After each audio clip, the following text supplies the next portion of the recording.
MasterChef Indonesia Season 10 segera.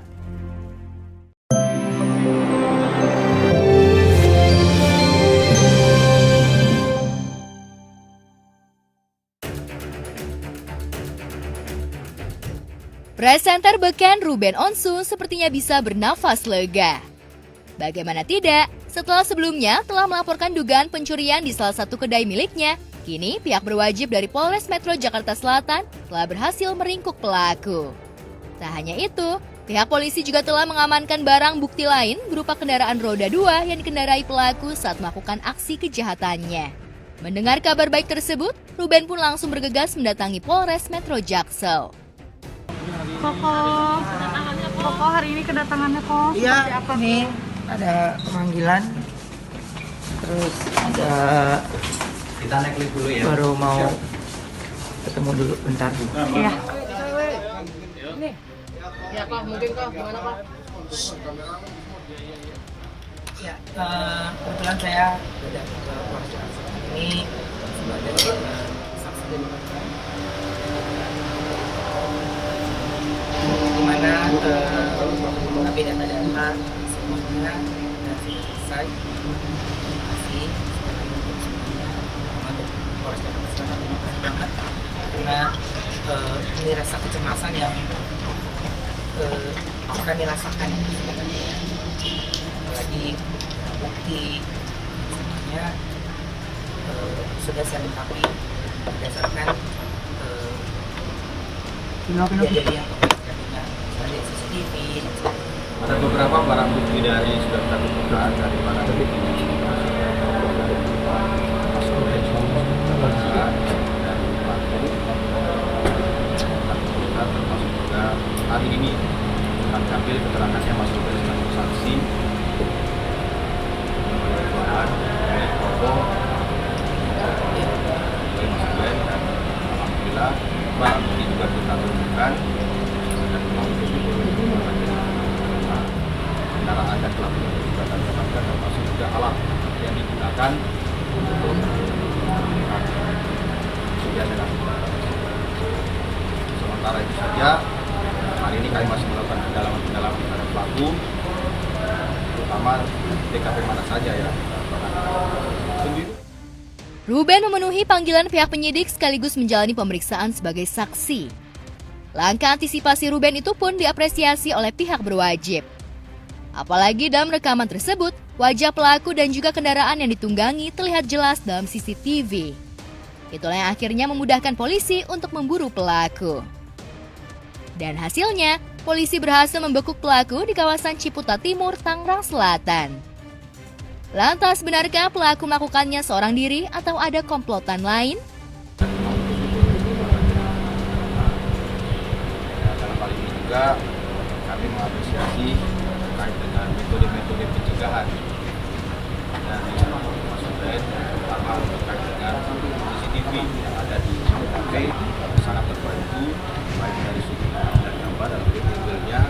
Kualitas CCTV memang sangat membantu kami dalam pengungkapan terkait dengan pencurian pemberatan yang diatur dalam pasal 363 hukum acara pidana. Proses penangkapan kami lakukan di daerah Pisangan, Ciputat Timur. Ciputat Timur pada hari Kamis kemarin, setelah kami lakukan penyelidikan, mengidentifikasi dari hasil CCTV yang diberikan dari korban kepada kami dan melakukan analisa sehingga kami berhasil mengidentifikasi kendaraan dan pelaku dan melakukan berdasarkan aliran CCTV yang bersangkutan melakukan seorang diri sendiri. Tapi kami masih lakukan dalam pendalaman terkait siapa saja kelompok dan di mana saja yang bersangkutan pernah melakukan. Tapi sejauh ini yang kami ambil keterangannya melakukan seorang diri, dan untuk kami fokus dulu ke TKP sementara itu. Kedatangannya Ruben ke Polres Metro Jakarta Selatan selain memenuhi panggilan polisi, suami dari Sarwenda Tan ini juga ingin memastikan apakah pelaku merupakan orang yang dikenalnya atau bukan. Apalagi jika dilihat CCTV yang diunggah Ruben di akun foto berbagi miliknya, sang pelaku tampak leluasa dan tenang, mengambil beberapa alat elektronik, dan seperti telah hafal ruang-ruang mana saja yang terdapat barang-barang berharga. Ya sempat, cuman buat saya sih cuman memastikan saya kenal atau enggak. Jadi selebihnya saya kembali lagi melengkapi data-data yang ditaruh pihak polisi. Iya, saya juga masih deg-degan nih, gue kenal nggak ya gitu. Karena kayaknya tracknya tahu banget gitu, dia udah tahu banget tracknya, ini semua tahu banget. Oh ternyata ya memang itu bisa menjadi salah satu barang bukti pihak kepolisian ya, apakah makanya itu ada penyelidikan lebih dalam lagi. Kita berproses lagi, kami dalami terkait dengan pelaku. Insya Allah mungkin setelah ini akan dirilis, kita lihat semua barang bukti termasuk juga dengan barang-barang yang lain. Dalam kasus pencurian di rukonya ini, Ruben sepertinya bakal terus melanjutkan kasus hukumnya sebagai bentuk pelajaran bagi pelaku. Apalagi untuk urusan kehilangan, ini bukan kali pertama baginya. Jauh sebelumnya, Ruben juga sempat mengalami hal yang sama. Vilanya yang ada di Puncak Bogor disatronis kelompok pencuri hingga semua barang-barang khususnya elektronik milik Ruben raib. Dan pengalaman itulah akhirnya Ruben selalu memasang CCTV di setiap unit usaha dan juga rumah tinggalnya sebagai antisipasi terjadi hal-hal yang tak diinginkan. Buat saya nggak hanya untuk saya sih, tapi untuk semuanya nih yang menyaksikan gitu ya, wajib banget yang namanya kita punya ya kayak CCTV gitu ya, apalagi yang punya anak ya.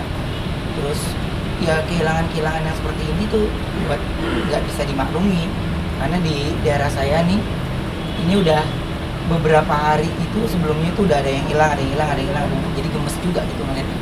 Jadi kayaknya cukup merajalela juga ya, makanya saya langsung lapor sebagai warga negara, terus melengkapi data-data ini CCTV yang saya punya di jam segini udah saya serahkan ke polisi. Baru hari ini saya datang dikasih tahu ini dan barang buktinya ada semua, dan nanti mungkin pihak kepolisian yang lebih dari Polres Jakarta Selatan yang akan rilis gitu ya. Tapi kalau buat saya ya apa yang barang-barang yang hilang ya semuanya itu ya ada semua. Ini perannya ialah membongkar ataupun membobol toko tersebut dan mengambil barang milik korban ataupun barang milik korban yang telah digadai maupun dijual. Kami melakukan pengembangan dan kami mengamankan 2 orang rekan lainnya yang berperan menerima gadai ataupun membeli atau menguasai barang yang diduga merupakan hasil kejahatan. Tak hanya Ruben, Robi Shine didampingi kuasa hukumnya juga menyambangi Polres Metro Jakarta Selatan terkait laporannya soal dugaan penghinaan yang dilakukan Billy Syaputra kepada istrinya Natasha Shine. Tak hanya memberikan kesaksian, Robi juga menyerahkan beberapa bukti tambahan terkait laporannya.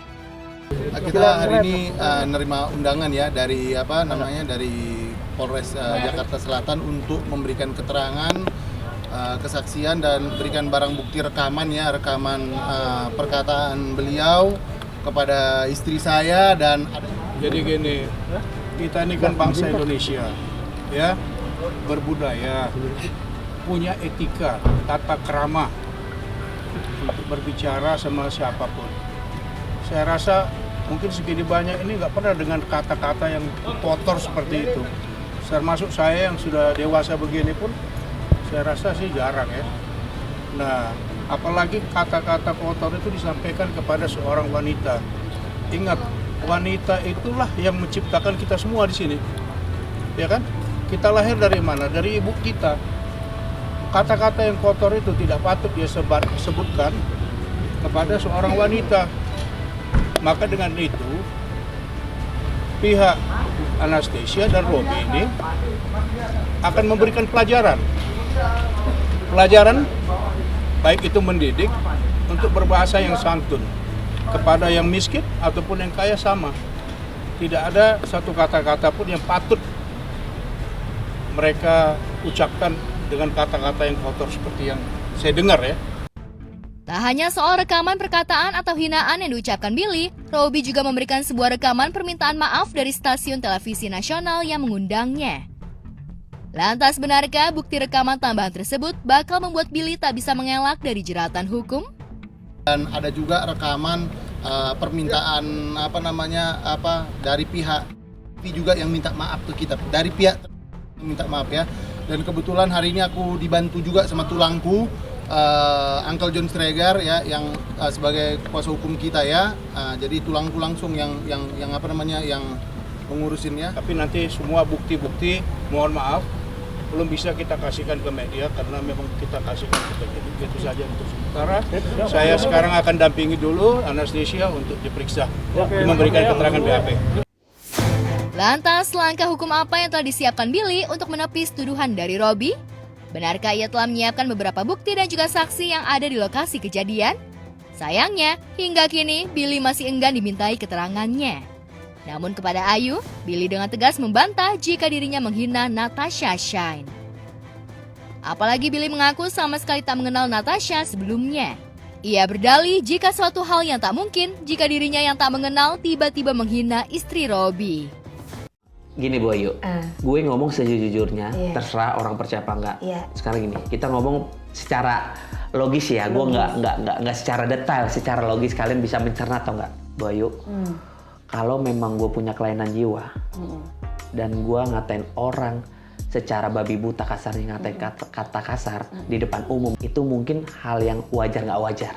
Tapi kan gue masih punya otak, gue masih punya akal, gue masih waras. Tiba-tiba gue nggak kenal, gue baru kenal hari itu, tiba-tiba gue ngatain di depan umum dengan kata kasar. Emang lu percaya? Udah itu aja, cukup. Sekali lagi ini ada rekamannya juga ya, dibilang sama dia kalau istri saya itu dia sering lihat ngomong kotor-kotor, ngomong seperti itu. Gue sama perempuan sangat sayang gitu. Apalagi ini dibilang gue ngatain istri, dia kan wawancara, iya si Billy ngatain istri saya di depan umum, saya berbalik, dia ngatain. Itu enggak sih. Tapi terserah orang mau percaya apa enggak, itu hal yang yang tahu ya. Nggak masuk ke akal.